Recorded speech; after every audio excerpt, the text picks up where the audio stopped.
China said today that India and Chinese troops have started implementing the positive consensus reached by the senior military officials of the two countries on June 6, aimed at easing the situation along the line of actual control. The Chinese Foreign Ministry spokesperson's remarks came a day after officials in New Delhi suggested that armies of India and China have undertaken a limited disengagement in few areas in eastern Ladakh in a demonstration of their intent to end the boundary standoff peacefully ahead of another round of military talks on Wednesday.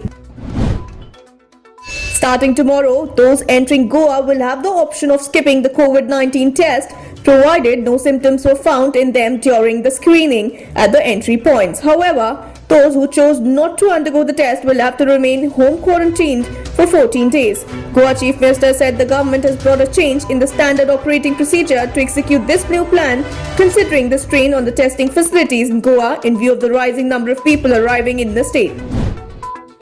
The BJP government in Karnataka has denied permission for an event where the Congress's Karnataka troubleshooter DK Shivkumar was scheduled to take charge as the state Congress chief on June 14th. The state government, while denying permission, cited the coronavirus lockdown guidelines. Shivkumar has expressed unhappiness over the government's move.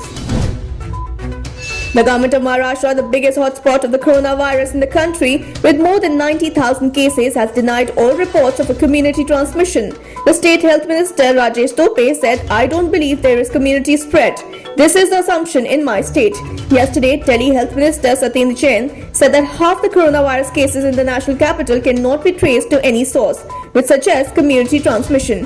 However, a top health ministry official has asserted that there is no community transmission in Delhi.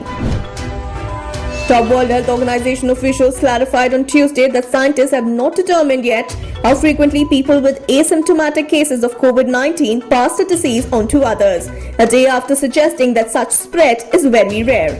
The clarification comes after the WHO's original comments incited strong pushback from the outside public health experts who suggested the agency had erred or at least miscommunicated when it said people who didn't show symptoms were unlikely to spread the virus.